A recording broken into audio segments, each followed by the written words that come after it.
आज बात करेंगे अपने new topic refractive of index के बारे में। रिफ्रैक्टिव ऑफ इंडेक्स में काफी बच्चों को बहुत प्रॉब्लम्स होती हैं। रीजन है कि रिफ्रैक्टिव इंडेक्स को ये नहीं समझ पाते हैं कि किस तरीके से लिखना है और ये है क्या। तो हमने इससे पिछले वाले टॉपिक में बात किया था स्नेल्स लॉ के बारे में। अगर आपको स्नेल्स लॉ के बारे में नहीं पता है तो इसके पहले वाले लेक्चर पे जाए और उसको देखें। स्नेल्स लॉ में हमने एक रिलेशन देखा था कि जब भी कोई लाइट एक मीडियम से दूसरे मीडियम में जाती है तो साइन आई बाई उसके एंगल ऑफ इंसिडेंस का साइन रेशियो और आर का रेशियो हमेशा कांस्टेंट आता है। उसी कांस्टेंट वैल्यू को हम क्या बोलते हैं बच्चों? रिफ्रैक्टिव इंडेक्स बोलते हैं। क्या बोलते हैं? उसी कांस्टेंट वैल्यू को हम क्या बोलते हैं? रिफ्रैक्टिव इंडेक्स बोलते हैं। जैसे कि मान लीजिए कि ये है अपना कोई एक मीडियम नंबर 1 और ये है अपना कोई मीडियम नंबर 2। अगर लाइट इस मीडियम से दूसरे मीडियम में जाती है तो मान लीजिए कि ये लाइट किधर भी बेंड कर रही हो, या अवे या टुवर्ड्स, वो डिपेंड करेगा कि रेयर से डेंसर में जा रही हो या डेंसर से। चलिए अभी मान लेते हैं कि रेयर से डेंसर में जा रही है, इसका मतलब ये किधर बेंड करेगा? Towards north. तो हम क्या देखेंगे अकॉर्डिंग टू स्नेल्स लॉ कि इसके साइन आई और साइन आर का रेशियो क्या आएगा? हमेशा कांस्टेंट। उसी कांस्टेंट वैल्यू को हम क्या बोल रहे हैं बच्चों? रिफ्रैक्टिव इंडेक्स बोल रहे हैं। और उसको डिनोट किससे करते हैं हम लोग? उसको हम डिनोट करते हैं किससे? म्यू से डिनोट करते हैं। ठीक, अच्छा, लेकिन उस म्यू के हम इधर लिखते हैं 1 और इधर लिख रहे हैं 2। रीजन क्या है? इसका मतलब होता है कि लाइट जहां से आ रही है उसको इस साइड में लिखना है और लाइट जिस मीडियम में चली गई यानी मीडियम 2 में उसको हमें रिफ्रैक्टिव इंडेक्स के इधर लिखना है। इसको पढ़ते कैसे हैं? इसको हम पढ़ते हैं refractive index of medium 2 with respect to refractive index of medium 2 with respect to medium first. Clear? जैसे अगर मान लीजिए आपको यहां पे ऐसे दिया हुआ है refractive index of glass with respect to water दिया हुआ है आपको 1.2। तो आप इसको क्या पढ़ेंगे? Refractive index of glass with respect to water. और इसका मतलब क्या होगा? इसका मतलब होगा कि लाइट कहां से आ रही है? वाटर से। और किस में जा रही है? ग्लास में। रिफ्रैक्टिव इंडेक्स इस म्यू के जो इस साइड में होगा उसमें लाइट जाती है और जो इस साइड में होता है वहां से लाइट आती है। क्या ये बात बिल्कुल आपको समझ में आ रहा है? ठीक, अब हम बात करते हैं इसके बाद सबसे इंपॉर्टेंट एब्सोल्यूट रिफ्रैक्टिव इंडेक्स के बारे में। क्या होता है एब्सोल्यूट रिफ्रैक्टिव इंडेक्स? अब हम बात करते हैं एब्सोल्यूट रिफ्रैक्टिव इंडेक्स के बारे में। क्या होता है absolute refractive index? Refractive index के बारे में आपने समझ लिया कि जो कुछ भी यहां पर लिखा होगा मतलब लाइट उसमें जा रही है उस मीडियम में, और जो यहां लिखा होगा लाइट वहां से आ रही है। पढ़ेंगे कैसे? Refractive index of medium 2 with respect to first. ठीक, एब्सोल्यूट रिफ्रैक्टिव इंडेक्स का मतलब होता है कि जैसे कि मान लीजिए आपको हमने बोल दिया रिफ्रैक्टिव इंडेक्स ऑफ वाटर होता है 1.33। क्या होता है? रिफ्रैक्टिव इंडेक्स ऑफ वाटर होता है 1.33।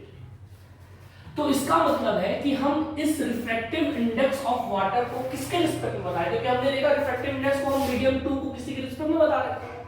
तो जब कुछ भी नहीं दिया होता है तो इसका मतलब होता है कि हम रिफ्रैक्टिव इंडेक्स ऑफ वाटर को किसके रिस्पेक्ट में बता रहे हैं? एयर के रिस्पेक्ट में बता रहे हैं। किसके रिस्पेक्ट में बता रहे हैं? एयर के रिस्पेक्ट में। यानी कि जब अगर लाइट एयर से किस में जाएगी? वाटर में जाएगी, तो उसके sine i by sine r का रेशियो कितना होगा? 1.33 होगा। मान लीजिए आपको दिया हुआ है refractive index of glass is equals to 1.5। तो इसका मतलब लाइट कहां से कहां जा रही है? कैसे पता करेंगे? कुछ नहीं दिया हुआ है। कुछ नहीं दिया हुआ है तो इसका मतलब लाइट कहां से कहां जा रही है? एयर से। कहां से जा रही है लाइट? एयर से जा रही है ग्लास में। और ये रिफ्रैक्टिव इंडेक्स है किसका? रिफ्रैक्टिव इंडेक्स इसका है ग्लास का। किसका है? Refractive index of glass. किसके रिस्पेक्ट में? With respect to air. With respect to air, जो भी कितना दिया हुआ है हमें 1.5। तो हम जब कभी भी किसी भी मीडियम का किसी भी मीडियम का रिफ्रैक्टिव इंडेक्स किसके रिस्पेक्ट में बताते हैं, एयर के रिस्पेक्ट में बताते हैं, तो उस रिफ्रैक्टिव इंडेक्स को हम क्या बोलते हैं, एब्सोल्यूट रिफ्रैक्टिव इंडेक्स बोलते हैं। एब्सोल्यूट रिफ्रैक्टिव इंडेक्स को हम दूसरे टर्म में भी डिनोट कर सकते हैं, जैसे कि इसको एब्सोल्यूट रिफ्रैक्टिव इंडेक्स को हम स्पीड ऑफ लाइट के टर्म्स में अधिकतर डिनोट करते हैं। एक तो हमने जान लिया स्नेल्स लॉ के according sin i by sin r का रेशियो होता है। दूसरा मोस्ट ऑफ द केस हम लोग अच्छी तरीके से एब्सोल्यूट रिफ्रैक्टिव इंडेक्स को एक तरीके से और डिफाइन कर सकते हैं on the basis of speed of light के कंपैरिजन में। कैसे, क्या बोला जाता है, ये बोला जाता है मान लीजिए, इसको एग्जांपल से पहले हम समझने का कोशिश करते हैं। ये एक एयर है और दूसरा मीडियम कौन सा हो गया, अपना वाटर हो गया। तो लाइट जब एयर से, एयर हमारा कैसा मीडियम है, रेयरर मीडियम है, तो रेयरर मीडियम से जब लाइट कहां जाएगा, डेंसर मीडियम में जब जाएगा, तो हमें मालूम है तो ये क्या करने वाला है, नॉर्मल की तरफ क्या करने वाला है, बेंड करने वाला है। तो नॉर्मल की तरफ जब बेंड करेगा तो आपको मालूम है sin i by sin r को हम न्यू बोलते हैं, कांस्टेंट रिफ्रैक्टिव इंडेक्स बोलते हैं। लेकिन हम क्या ये भी जानते हैं कि एयर में लाइट की स्पीड कितनी होती है, 3 × 10⁸ मीटर पर सेकंड, जिसको हम डिनोट करते हैं c से। जाहिर सी बात है जब लाइट रेयर से डेंसर में जाता है तो लाइट की स्पीड क्या हो जाती है, घट जाती है। तो मान लीजिए लाइट की स्पीड 3 × 10⁸ मीटर पर सेकंड से घट करके कितनी हो जाती है, अबाउट, यहां पे हम एग्जांपल के तौर पे ले लेते हैं, मान लीजिए कितनी हो जाती है 2.5 × 10⁸ मीटर पर सेकंड। तो हम देखेंगे एब्सोल्यूट रिफ्रैक्टिव इंडेक्स को इस वाटर के लिए डिफाइन किया जा रहा है। क्या अब इस केस में किया जा सकता है, बिल्कुल किया जा सकता है, क्योंकि एब्सोल्यूट रिफ्रैक्टिव इंडेक्स किसी भी मीडियम का, यहां पे हमारा मीडियम कौन है, वाटर का, किसके रिस्पेक्ट में बताते हैं, किसी एयर के रिस्पेक्ट में बताते हैं। उसी रिफ्रैक्टिव इंडेक्स को हम क्या बोलते हैं, एब्सोल्यूट रिफ्रैक्टिव इंडेक्स बोलते हैं।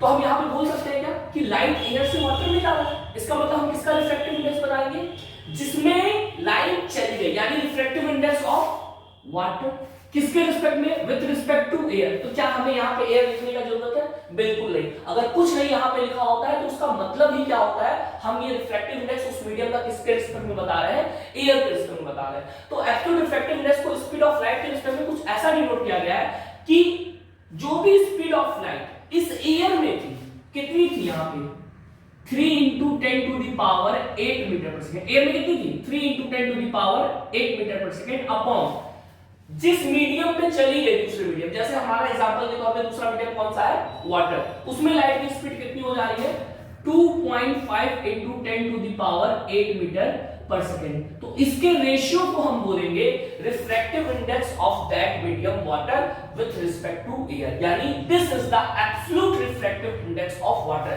तो अब देखेंगे यहाँ पे कि अगर हम यहाँ पे सॉल्व करते हैं तो रिफ्रैक्टिव इंडेक्स ऑफ वाटर कितना आ जाएगा, 3/2.5। अगर इसको आप सॉल्व करें तो ये आ जाएगा, कितना हो जाएगा, ऊपर नीचे 10 से मल्टीप्लाई करिएगा तो 30/25 आएगा, 5 6 35, सॉरी 5 6 30, 5 5 25। अगर इसको और सॉल्व किया जाए तो कितना आ जाएगा, 1.2 पक्का कितना आ जाएगा, 1.2 आ जाएगा। यानी हम बोल सकते हैं इस केस में refractive index, absolute refractive index of water कितना है, 1.2। आपको ये वैल्यू याद करने की जरूरत नहीं है, हमने ये एग्जांपल के तौर पे लिया है कि हो सकता है लाइट की स्पीड वाटर में कुछ और हो, तो ये अगर लाइट की स्पीड वाटर में कुछ और होगी तो ये वैल्यू भी बदल जाएगी। हमने एग्जांपल के तौर पे लिया। क्या अब आपको ये बात समझ में बिल्कुल आ रहा है कि एब्सोल्यूट रिफ्रैक्टिव इंडेक्स क्या होता है? सिंपल, एब्सोल्यूट रिफ्रैक्टिव इंडेक्स का मतलब होता है किसी भी मीडियम का हम लाइट का कंपैरिजन, उस मीडियम, किसी भी मीडियम में लाइट के स्पीड का कंपैरिजन किसके साथ करें, एयर के साथ करें, तो उसके रेशियो को हम बोलते हैं absolute refractive index of that medium, जैसे एग्जांपल के तौर पे हमने लिखा है। तो हमने इसके लिए एक जनरल फॉर्मूला बना लिया है। क्या बना दिया फॉर्मूला? हमने बोला कि मान लीजिए इस बार हम एयर ना लेकर के हमने एक फॉर्मूला बनाने के लिए ले लिया मीडियम नंबर 1 और यहां पर ले लिया मीडियम नंबर 2। लाइट यहां से यहां की तरफ जा रही है और जाहिर सी बात है अगर हमें एब्सोल्यूट रिफ्रैक्टिव इंडेक्स बताना है तो लाइट को कहां से आना पड़ेगा बच्चों, एयर से आना पड़ेगा। तो हमने मान लिया कि मीडियम 1 कितना हो गया, रेयरर मीडियम एयर हो गया। तो जाहिर सी बात है बाकी और कोई भी मीडियम होगी तो डेंसर ही होगी, क्योंकि पहला मीडियम हमने क्या ले लिया है एयर। तो इसका मतलब लाइट इधर की तरफ बेंड करने वाली है टुवर्ड्स नॉर्मल। हमने बोल दिया यहाँ पे एंगल ऑफ इंसिडेंस आई है और यहाँ पे एंगल ऑफ रिफ्लेक्शन कितना है आर। तो अब हम इसका अकॉर्डिंग टू स्नेल्स लॉ क्या लिख सकते हैं, रिफ्रैक्टिव इंडेक्स किसका लिखेंगे, जिसमें चला गया, किसमें चला गया, मीडियम 2 में चला गया, किसके रिस्पेक्ट में, जहां से आया, कहां से आया, मीडियम 1 से आया, is equals to sine i by sine r. और अभी अभी हमने देखा कि हम और क्या कर सकते हैं, रिफ्रैक्टिव इंडेक्स को किस फॉर्म में लिख सकते हैं, जहां से लाइट आ रहा है यानी कि एयर से, उसमें लाइट की स्पीड अपॉन जिसमें लाइट चला गया उसमें। मान लीजिए एयर में लाइट की स्पीड कितनी होती है, हमें मालूम है लाइट की स्पीड कितनी होती है, c होती है, और यहाँ पर इस मीडियम में मीडियम 2 में हम मान लेते हैं लाइट की स्पीड कितनी हो गई, v हो गई। तो हम यहाँ लिख सकते हैं c अपॉन v करके। अच्छा, क्या हमारा मीडियम 1 एयर है, तो अगर एयर है तो क्या हम यहाँ पर ना लिखे तब भी चलेगा, क्या ये बात क्लियर हो रहा है? क्या अब हम इसको refractive index of second medium बोल सकते हैं? बिल्कुल बोल सकते हैं। क्यों? क्योंकि हम यहाँ किसके रिस्पेक्ट में बात कर रहे हैं, एयर के रिस्पेक्ट में बात कर रहे हैं, और एयर के रिस्पेक्ट में बात करने पर जो भी रिफ्रैक्टिव इंडेक्स आता है उसी रिफ्रैक्टिव इंडेक्स को हम क्या बोलते हैं, एब्सोल्यूट रिफ्रैक्टिव इंडेक्स बोलते हैं। तो अब हमारे पास फॉर्मूला है refractive index, absolute refractive index of the given medium is equals to sin i by sin r, या speed of light in air upon speed of light in that medium, जिस medium का हम absolute refractive index निकाल रहे हैं, जिस medium का absolute refractive index हम निकाल रहे हैं। क्या ये बात क्लियर होता है? बताइए इस बात। चलिए अब हम बात करते हैं इसी रिफ्रैक्टिव इंडेक्स से। बिल्कुल रिफ्रैक्टिव इंडेक्स को हमें बहुत अच्छे से समझना है, और ये टॉपिक पूरी तरीके से रिफ्रैक्टिव इंडेक्स पे ही बना हुआ है। ठीक, एब्सोल्यूट रिफ्रैक्टिव इंडेक्स हमने समझ लिया। जब भी किसी भी मीडियम का रिफ्रैक्टिव इंडेक्स किसके रिस्पेक्ट में बताया जाए, एयर के रिस्पेक्ट में बताया जाए, तो उस मीडियम के रिफ्रैक्टिव इंडेक्स को हम बोलते हैं एब्सोल्यूट रिफ्रैक्टिव इंडेक्स। ठीक, अच्छा अब जरा देखिए, मान लीजिए कि कोई एक मीडियम है x और कोई दूसरा मीडियम है y। ठीक, लाइट मान लीजिए इस बार हमने बोला मीडियम x अपना डेंसर मीडियम है। कौन सा मीडियम है? डेंसर मीडियम है। और मीडियम y कैसा मीडियम है? रेयर मीडियम है। तो आपको मालूम है जब भी लाइट डेंसर से रेयर से जाता है तो वो टुवर्ड्स नॉर्मल बेंड ना करके किधर बेंड करता है? Away from the normal. हमने बोला एंगल ऑफ इंसिडेंस i होगा, और ये कितना हो गया? एंगल r हो गया। तो अब हम इसके लिए कैसे रिफ्रैक्टिव इंडेक्स को लिखेंगे? सिंपल है, कोई दिक्कत नहीं है। लाइट कहां से आ रही है बच्चों? लाइट आ रही है मीडियम x से। किस में जा रही है? मीडियम y में। तो हम रिफ्रैक्टिव इंडेक्स लिखेंगे मीडियम y का। क्लियर? किसके रिस्पेक्ट में? With respect to x। इसका मतलब क्या होता है? x से आ रहा है, y में जा रहा है, x से आ रहा है और मीडियम y में जा रहा है, is equals to sin i by sin r। अच्छा, मान लीजिए यहाँ पे लाइट की स्पीड vx थी और यहाँ पे लाइट की स्पीड vy थी। तो हम कैसे लिखेंगे? लाइट की स्पीड कहां से आ रही है भैया? इस मीडियम में क्या कितनी है जहां से आ रही है? vx, और जिस मीडियम में जा रही है उसमें लाइट की स्पीड कितनी है? vy। क्या ये बात क्लियर हो रहा है? इस तरीके से हम लोग रिफ्रैक्टिव इंडेक्स को लिख सकते हैं। यहाँ देखिए एक क्वेश्चन है, मान लीजिए आपको दिया हुआ है refractive index of water is equals to 1.33, और आपसे पूछ रहा है speed of light in water कितना होगा बताइए। एकदम सिंपल क्वेश्चन, आपको कुछ नहीं करना, आपको इस रिफ्रैक्टिव इंडेक्स को लेना है। इसका मतलब समझिए, रिफ्रैक्टिव इंडेक्स किसका दिया हुआ है? वाटर का। कुछ नहीं दिया हुआ है, इसका मतलब विथ रिस्पेक्ट टू क्या है? एयर। तो हम इसको कैसे लिख सकते हैं? इसका मतलब क्या होगा कि लाइट एयर से आ रहा है और वाटर में जा रहा है। तो हम ऊपर किसका स्पीड लिखेंगे? हम ऊपर जहां से लाइट आ रहा है उसकी स्पीड लिखेंगे। यानी speed of light in air कितना होता है? 3 × 10⁸ यह हमें पता है। वाटर में लाइट की स्पीड हमें मालूम नहीं है, refractive index water with respect to air कितना दिया हुआ है 1.33 equal to 3 into 10 to the power 8 upon speed of light in water. तो क्या अब हम यहाँ से speed of light in water बड़े आसानी से कैलकुलेट कर सकते हैं 3 into 10 to the power 8 upon 1.33 metre पर सेकंड। अच्छा याद रखिएगा रिफ्रैक्टिव इंडेक्स की कोई यूनिट नहीं होती है। रीजन क्योंकि रिफ्रैक्टिव इंडेक्स अगर आप इस फॉर्मूले को देखिएगा तो दो स्पीड के रेशियो का दो सेम फिजिकल क्वांटिटी का रेशियो है और इसको देखिएगा तो sin i by sin r का रेशियो है। इससे रिफ्रैक्टिव इंडेक्स की कोई यूनिट नहीं होती है। ठीक, इसको एक क्वेश्चन से और समझते हैं। मान लीजिए इस बार आपको क्वेश्चन दिया हुआ है refractive index of water with respect to glass बताइए। Speed of light in glass दिया हुआ है आपको 2 into 10 to the power 8 metre पर second. Speed of light in water दिया हुआ है आपको 2.5 into 10 to the power 8 metre पर सेकेंड। तो कैसे निकालेंगे? कुछ नहीं करना है, जो दिया हुआ है उसको लिखिए refractive index of water with respect to glass. इसका मतलब क्या, लाइट ग्लास से आ रही है वाटर में जा रही है।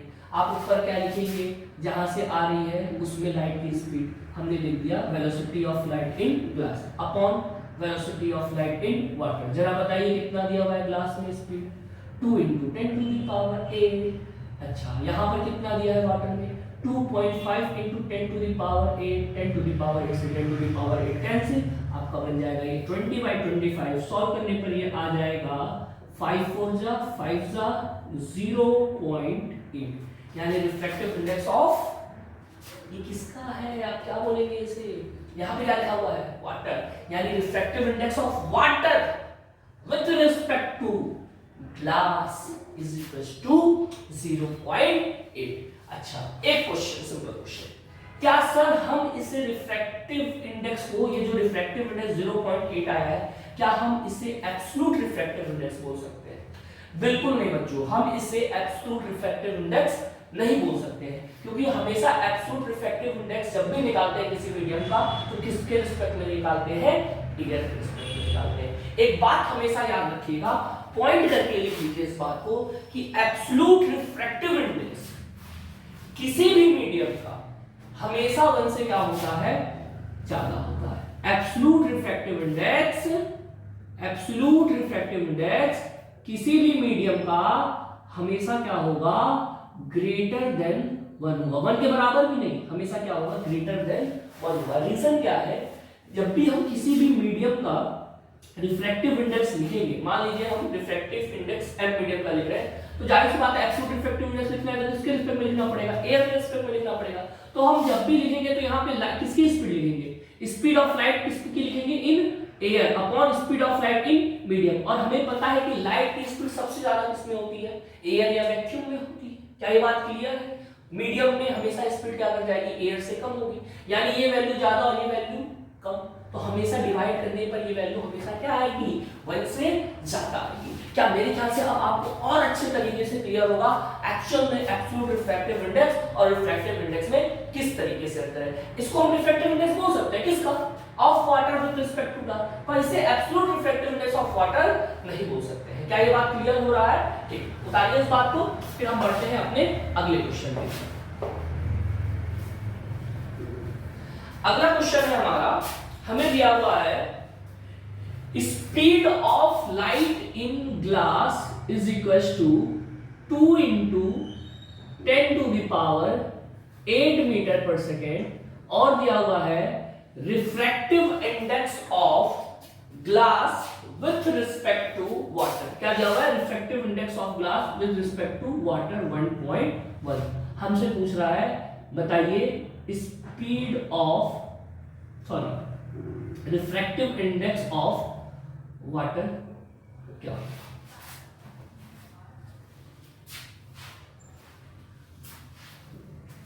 ट्राई देखिए, चलिए देखते हैं। बिल्कुल नहीं, कोई समस्या नहीं है इस क्वेश्चन में, कुछ नहीं करना है। क्या करना है, क्या पूछ रहा है, इसको उठाइए, क्या चीज दिया हुआ है, दिया हुआ है कि रिफ्रैक्टिव इंडेक्स ऑफ ग्लास, हम समझ करेंगे, रटना नहीं है, इज इक्वल टू 1.1। इसका मतलब क्या होगा? लाइट वाटर से आ रही है, किसमें आ रही है? ग्लास में आ रही है।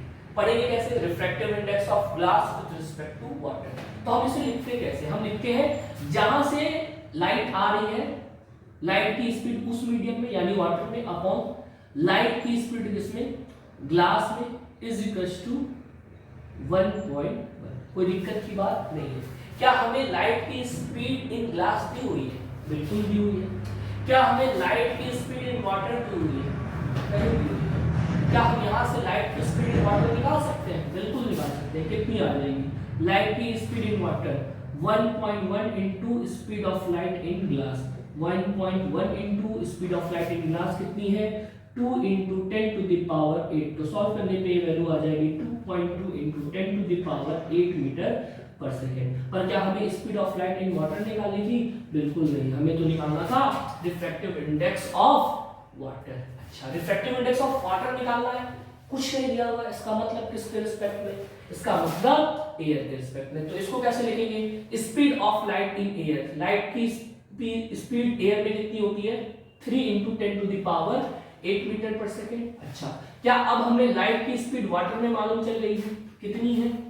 2.2 इंटू 10 टू द पावर 8। यहाँ से 10 टू द पावर 8 कैंसिल हो जाएगा और रिफ्रैक्टिव इंडेक्स ऑफ वाटर कितना आ जाएगा? 3/2.2। सॉल्व अगर आपको करना होगा तो ये हो जाएगा 30/22 और सॉल्व करना होगा तो ये हो जाएगा 15/11। बाकी डेसिमल में आप सॉल्व कर सकते हैं। मेरे ख्याल से यहाँ तक आपको रिफ्रैक्टिव इंडेक्स बहुत ही क्लियर हो चुका होगा। क्या ये बात क्लियर है? अब हम बात करेंगे refractive index between two medium in terms of their absolute refractive index के बारे में। ठीक, मान लीजिए कि इस बार कोई लाइट जहां से आ रही है, कहां से आ रही है? मीडियम नंबर 1 से, जैसा कि हम पहले भी ले रहे थे, और किस में जा रही है? मीडियम नंबर 2 में। तो अगर अब आपको रिफ्रैक्टिव इंडेक्स इनका लिखना हो स्पीड ऑफ लाइट के टर्म में, मान लीजिए यहाँ पे इसकी स्पीड कितनी है? v1, और यहाँ पर इसकी स्पीड कितनी हो जा रही है? लाइट की v2 हो जा रही है। तो आप इसको कैसे लिखेंगे? मेरे ख्याल से आप इसको लिखेंगे लाइट जहां से आ रही है अपॉन जहां पर जा रही है, यानी speed of light in first medium upon speed of light in second medium. Clear है? क्या मैं अगर आपसे ये बोलूं कि आप इन दोनों में ही ऊपर नीचे क्या कर दीजिए? c से मल्टीप्लाई कर दीजिए। किससे मल्टीप्लाई कर दीजिए? c से इन दोनों में मल्टीप्लाई कर दीजिए। किसी को कोई दिक्कत? यहाँ पर c जो है speed of light in air या वैक्यूम। अगर मैं अब इसको बोलूं आपसे कि क्या मैं इसे इस तरीके से लिख सकता हूं? c/v1 upon c/v2। तो मेरे ख्याल से कोई दिक्कत की बात नहीं होगी। अगर आप देखेंगे तो ये किस तरीके से लिखा जाएगा? c/v1 नीचे चला जाएगा और ये v2 कहां चला जाएगा? v2 कहां पे चला जाएगा? ऊपर। क्या ऐसा पॉसिबल है? नहीं, सॉरी, मैंने गलत लिख दिया है। इसको क्या इस तरीके से लिखा जा सकता है? c/v2 upon c/v1। तो मेरे ख्याल से कोई दिक्कत की बात नहीं होगी। जरा देखिए, अब c/v2 v2 नीचे चला जाएगा और v1 कहां चला जाएगा? ऊपर चला जाएगा। अब आप इसको क्या बोल सकते हैं? क्या ये देखने में ऐसा नहीं लग रहा है कि लाइट एयर से आ रही है और किस में जा रही है? सेकेंड मीडियम में जा रही है। इसका मतलब ये किसका रिफ्रैक्टिव इंडेक्स हुआ? कौन सा रिफ्रैक्टिव इंडेक्स हुआ? एब्सोल्यूट रिफ्रैक्टिव इंडेक्स हुआ। कौन से मीडियम का? जिसमें लाइट जा रही है। कौन से मीडियम में लाइट जा रही है? सेकेंड मीडियम में लाइट जा रही है। और ये किसका एब्सोल्यूट रिफ्रैक्टिव इंडेक्स हुआ? ये एब्सोल्यूट रिफ्रैक्टिव इंडेक्स हुआ फर्स्ट वाले मीडियम का। यानी हमें एक और फॉर्मूला मिल गया in terms of their refractive index की। अगर लाइट पहले मीडियम से दूसरे मीडियम पे जाती है तो हम इसको किस तरीके से लिख सकते हैं? Refractive index, absolute refractive index of second medium upon absolute refractive index of first medium. Light जहां पे चली गई अपॉन लाइट जहां से आई। क्या इतनी बात क्लियर है? अब अगर आप इसको एक साथ सारे फॉर्मूले को लिखने चाहते हैं तो इस तरीके से लिख सकते हैं। अगर मान लीजिए यहाँ पे एंगल ऑफ इंसिडेंस I है और ये एंगल ऑफ रिफ्रैक्शन R है, आप इसे लिख सकते हैं sin I by sin R is equals to light जहां से आई यानी स्पीड v1 में अपॉन स्पीड v2 में इज इक्वल्स टू लाइट जहां पे चली गई उसका absolute refractive index upon absolute refractive index जहां से लाइट, याद रखिएगा इस बात को कि स्पीड में क्या होता है v1 अपॉन v2 और रिफ्रैक्टिव इंडेक्स के टर्म में क्या होता है mu2 अपॉन v1। ये दोनों एक दूसरे के क्या है जस्ट रेसिप्रोकल है, उल्टे हैं। इस बात को आप एकदम याद रखिएगा, ठीक। अब हम बात करते हैं रिफ्रैक्टिव इंडेक्स के बारे में in terms of their wavelength. Refractive index in terms of their wavelength.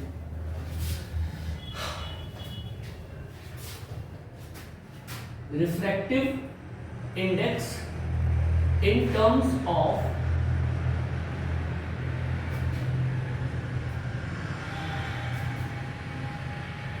wavelength, किसकी वेवलेंथ? लाइट की वेवलेंथ, क्योंकि हम यहाँ पे लाइट को एज अ वेव ट्रीट कर रहे हैं। आपको मालूम है कि जब भी लाइट एक मीडियम से दूसरे मीडियम की तरफ जाती है, जब भी लाइट एक मीडियम से दूसरे मीडियम की तरफ जाती है तो लाइट की स्पीड क्या कर जाती है चेंज कर जाती है। और अगर लाइट की स्पीड चेंज कर रही है बच्चों तो क्या लाइट का वेवलेंथ भी चेंज कर रहा होगा? बिल्कुल चेंज कर रहा होगा। लाइट जब एक मीडियम से दूसरे मीडियम में जाती है तो लाइट की स्पीड भी चेंज होती है और लाइट का वेवलेंथ भी चेंज होता है। एक बात हमेशा याद रखिए, जिस तरीके से लाइट की स्पीड रेयर्स में ज्यादा होती है और डेंसर में क्या होती है कम होती है, उसी तरीके से लाइट की वेवलेंथ रेयर में ज्यादा होती है और डेंसर में क्या होती है कम होती है। इस बात को पूरी तरीके से याद रखिएगा। हमने क्या बोला कि रेयरर में लाइट की स्पीड ज्यादा होगी, डेंसर में लाइट की स्पीड कम होगी, वेवलेंथ भी रेयरर में ज्यादा होगा और डेंसर में कम होगा। इसका मतलब कि अगर हम कोई एक लाइट लेते हैं मोनोक्रोमैटिक लाइट, मोनोक्रोमैटिक लाइट का मतलब होता है केवल सिंगल वेवलेंथ वाली लाइट। जैसे मान लीजिए हमने कोई रेड कलर का लाइट लिया हुआ है, तो अगर रेड कलर का लाइट 8000 नैनोमीटर, वेवलेंथ को हम किसमें मेजर करते हैं नैनोमीटर या एंगस्ट्रॉम, ये सब में मेजर कर सकते हैं। मान लीजिए रेड कलर की लाइट की वेवलेंथ कितनी है 800 नैनोमीटर है, किसमें रेयरर मीडियम में, तो डेंसर मीडियम में इसकी वेवलेंथ क्या हो जाएगी कम हो जाएगी, क्योंकि इसका स्पीड भी क्या हो जाता है कम हो जाता है। कई बार क्वेश्चन आता है, ऑप्शन क्या होता है कि ये इनमें से कौन सी चीज है, कभी नहीं चलेगी। याद रखिएगा लाइट चेंज की स्पीड चेंज हो जाएगी, लाइट की वेवलेंथ चेंज हो जाएगी, बस एक चीज कभी भी नहीं चेंज होता है, वो कौन सी चीज है, दैट इज फ्रीक्वेंसी। लाइट की फ्रीक्वेंसी कभी भी चेंज नहीं होती है, लाइट की फ्रीक्वेंसी कभी भी चेंज नहीं होती है। कब? जब एक मीडियम से दूसरे मीडियम में जाती है। क्यों? क्योंकि फ्रीक्वेंसी डिपेंड करता है, फ्रीक्वेंसी आपका डिपेंड करता है अपॉन द सोर्स, फ्रीक्वेंसी आपका डिपेंड करता है अपॉन द सोर्स। लाइट जहां से निकल रही, फ्रीक्वेंसी तब तक नहीं बदलेगी जब तक हम सोर्स को क्या ना कर दे, बदल दे। क्या ये बात क्लियर है? ठीक है, इसको उतारिए, फिर हम अपने टॉपिक पे पहुंचते हैं। हमें क्या जानना है? Refractive index in terms of wavelength of light. अब आपको मालूम है कि अगर लाइट पहले मीडियम से दूसरे मीडियम में जा रही है, कौन से मीडियम से? पहले मीडियम से दूसरे मीडियम की तरफ जा रही है, तो हमें इसे स्पीड के टर्म में कैसे लिख सकते हैं? जहां से लाइट आ रही है, लाइट की स्पीड उस मीडियम पे अपॉन जहां पे लाइट चली गई। ठीक, क्या हमें मालूम है स्पीड इज इक्वल टू बच्चों क्या होता है? स्पीड इज इक्वल टू क्या होता है? यहां पे हम लिख सकते हैं स्पीड इज इक्वल टू क्या होता है?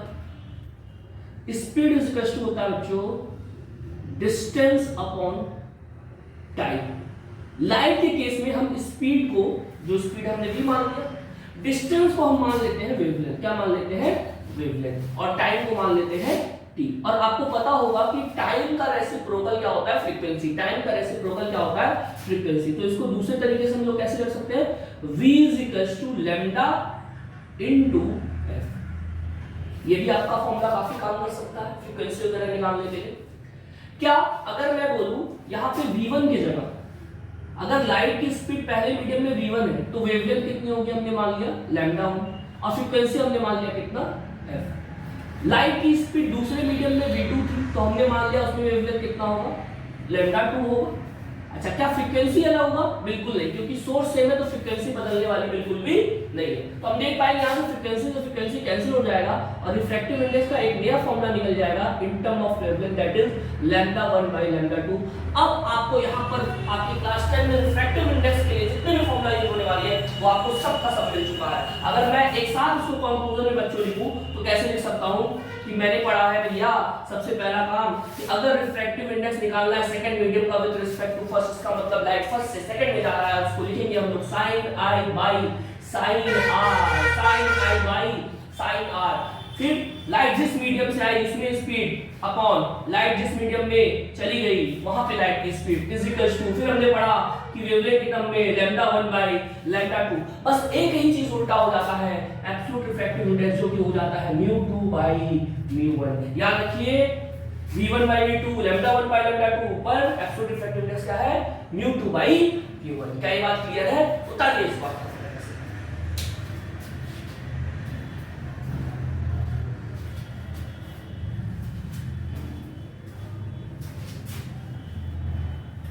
अब हम बढ़ते हैं अपने अगले टॉपिक। वो कौन कौन से फैक्टर्स हैं जिन पे अपना रिफ्रैक्टिव इंडेक्स डिपेंड करता है? वो कौन कौन सा फैक्टर है जिस पे अपना रिफ्रैक्टिव इंडेक्स डिपेंड करता है? चलिए सबसे पहला लिखते हैं, हेडिंग लिखिए पहले, फैक्टर्स अफेक्टिंग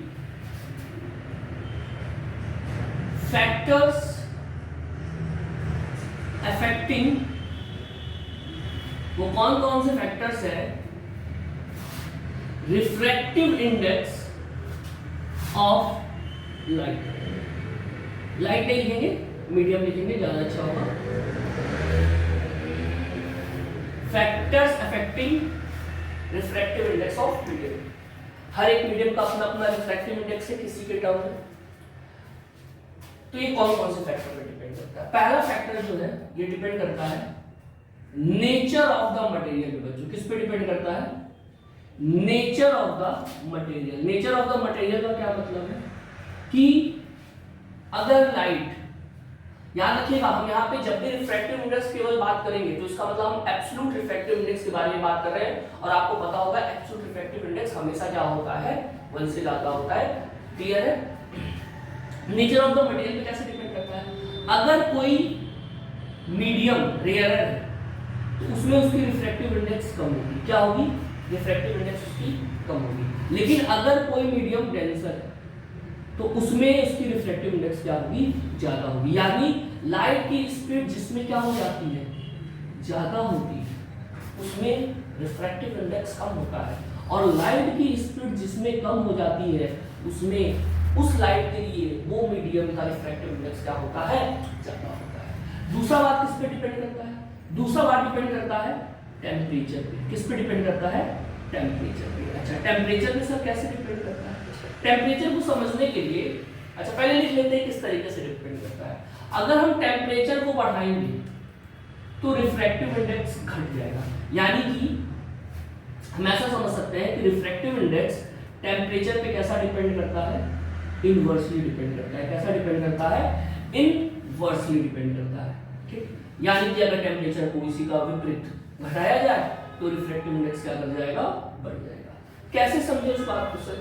मान लीजिए कि आप कोई किसी एक जगह पर 10-20 लोग खड़े हो और 10-20 लोग खड़े हो, वहां पे चिल्ला रहे हो जिंदाबाद जिंदाबाद करके। अब उसी जगह पे आप क्या कर दीजिए? थोड़ा सा आग लगा दीजिए। तो क्या होगा? वो जो भीड़ रही होगी वो क्या करेगी? धीरे धीरे आग देख करके भागना चालू कर देगी। अच्छा, आग लगाने का क्या मतलब है कि जैसे ही आपने उस भीड़ में आग लगाया तो टेम्परेचर क्या कर गया? बढ़ गया। और टेम्परेचर बढ़ जाने की वजह से लोग इधर उधर क्या करने लगे? भागने लगे। तो क्या पहले जो भीड़ इतनी डेंसर थी अब वो क्या हो गई? धीरे धीरे बट गई, बिखर गई, रेयर हो गई। तो आप देख रहे हैं कि जैसे जैसे आप क्या करते हैं? टेम्परेचर बढ़ाते हैं। क्या करते हैं? जैसे ही आप टेम्परेचर बढ़ाते हैं तो जो भी मीडियम है वो डेंसर से किधर होने लगता है? किधर जाने लगता है? रेयरर की तरफ। वो क्या बनने लगता है? रेयरर बनने लगता है। और आपको पता है अगर कोई मीडियम रेयरर बने तो उसकी रिफ्रैक्टिव इंडेक्स क्या हो जाती है? कम हो जाती है। क्या हो जाती है? कम हो जाती है। और वैसे ही अगर आप देख सकते हैं कि अगर किसी का टेम्परेचर घटाया जाए तो घटाने से क्या होगा, वो डेंसर बनने लगेगा, और जैसे ही वो डेंसर बनेगा उसकी रिफ्रैक्टिव इंडेक्स क्या हो जाएगी, ज्यादा हो जाएगी। सिंपल एग्जांपल है, जैसे हम आइस रखते हैं तो आइस को क्या करते हैं, टेम्परेचर देते हैं, जैसे टेम्परेचर देते हैं तो आइस क्या कर जाता है, मेल्ट कर जाता है। आइस ज्यादा डेंसर होता है, पर टेम्परेचर देने के बाद जब वो मेल्ट कर जाता है तो पहले से क्या हो जाता है, कम डेंसर हो जाता है, यानी रेयर हो जाता है। क्या ये बात क्लियर है? ठीक। अब तीसरा फैक्टर किस पे डिपेंड करता है? तीसरा फैक्टर डिपेंड करता है वेवलेंथ ऑफ लाइट पे। किस पे डिपेंड करता है? वेवलेंथ ऑफ लाइट पे। वेवलेंथ ऑफ लाइट पे कैसा डिपेंड करता है? वेवलेंथ ऑफ लाइट पर भी ये कैसा डिपेंड करता है? ये डिपेंड करता है उस पे इनवर्सली। किस तरीके से डिपेंड करता है? वेवलेंथ पर इनवर्सली डिपेंड करता है। क्या ये बात क्लियर हो रहा है? क्लियर। उतार दीजिए इस बात को। क्यों इनवर्सली डिपेंड कर रहा है वेवलेंथ पे? क्या रिफ्रैक्टिव इंडेक्स, क्या रिफ्रैक्टिव इंडेक्स अगर हम बात करें रेयरर में तो वेलोसिटी क्या होती है, ज्यादा होती है, और उसमें रिफ्रैक्टिव इंडेक्स क्या होता है, कम होता है। और आपने देखा है फॉर्मूला में कि जब हमने 1 2 लिखा था यहाँ पर refractive index of second medium with respect to first, तो हमने लिखा था v1 by v2 is equals to lambda 1 by lambda 2। तो यहाँ पे देख पा रहे होंगे आप, या एक और फॉर्मूला हमने लिखा था कि v इज इक्वल्स टू क्या होता है, लैम्डा इनटू f। तो अगर फ्रीक्वेंसी कांस्टेंट हो तो v डायरेक्टली प्रोपोर्शनल होता है किसके, लैम्डा के। अगर फ्रीक्वेंसी कांस्टेंट हो तो v डायरेक्टली प्रोपोर्शनल होता है लैम्डा के। यानी अगर जिसकी वेवलेंथ ज्यादा होगी उसकी स्पीड भी क्या होगी, ज्यादा होगी, जिसका वेवलेंथ कम होगा उसमें लाइट की स्पीड भी क्या होगी, कम होगी। तो रेयरर में स्पीड क्या होता है, ज्यादा होता है, तो रिफ्रैक्टिव इंडेक्स कम होगा। तो अगर स्पीड ज्यादा होगा तो जाहिर सी बात है वेवलेंथ भी क्या रहा होगा, ज्यादा रहा होगा। उसी तरीके से आप देख सकते हैं कि डेंसर मीडियम में क्या होता है, डेंसर मीडियम में स्पीड क्या होती है, कम होती है। तो स्पीड कम होगी तो वेवलेंथ भी क्या कम होगा, और रिफ्रैक्टिव इंडेक्स क्या हो जाएगा उसमें, उस मीडियम का ज्यादा हो जाएगा। क्या ये बात क्लियर है? अब इसी कॉन्सेप्ट पे एक क्वेश्चन करते हैं, जरा देखिए। अगर मैं आपसे पूछूं कि अगर एक रेड कलर की लाइट है और एक वॉयलेट कलर की लाइट है, तो इन दोनों में से अगर ये किसी सेम मीडियम में, मान लीजिए कि ये एयर से जाती है रेड कलर की लाइट वाटर में, और वॉयलेट वाली की जाती है एयर से वाटर में, दोनों के लिए हमने जो एंगल ऑफ इंसिडेंस रखा है वो सेम रखा है। एंगल ऑफ इंसिडेंस दोनों के लिए हमने क्या रखा है, सेम रखा है, जो कि कितना है, आई। ठीक। तो मैं अगर आपसे पूछूं कि किस लाइट के लिए रिफ्रैक्टिव इंडेक्स उस मीडियम में ज्यादा होगा, तो जाहिर सी बात है आप सभी लोग जानते होंगे कि रेड की वेवलेंथ बच्चों क्या होती है, ज्यादा होती है। रेड की वेवलेंथ वॉयलेट से क्या होती है, ज्यादा होती है। तो अगर रेड की वेवलेंथ ज्यादा होती है तो रिफ्रैक्टिव इंडेक्स इसका उस मीडियम में कम होगा। वॉयलेट की वेवलेंथ कम होती है तो इसका मतलब उस मीडियम में रिफ्रैक्टिव इंडेक्स उस लाइट के लिए क्या होगा, ज्यादा। क्या ये बात क्लियर है? इसी पे एक क्वेश्चन और हम कर सकते हैं। क्वेश्चन है कि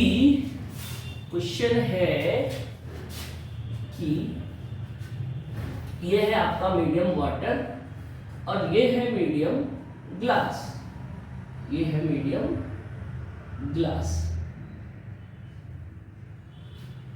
ठीक। यहां पे हमने लिया हुआ है एंगल 23 डिग्री। ये जो जिस कलर की लाइट है वो रेड कलर की लाइट है, और फिर एक और लाइट आती है, ये किस कलर की लाइट है, ये ब्लू कलर की लाइट है। एक बात आप हमेशा याद रखिएगा इस चीज को, जिस तरीके से रेनबो बनता है विबग्योर करके, violet, indigo, blue, green, yellow, orange, red.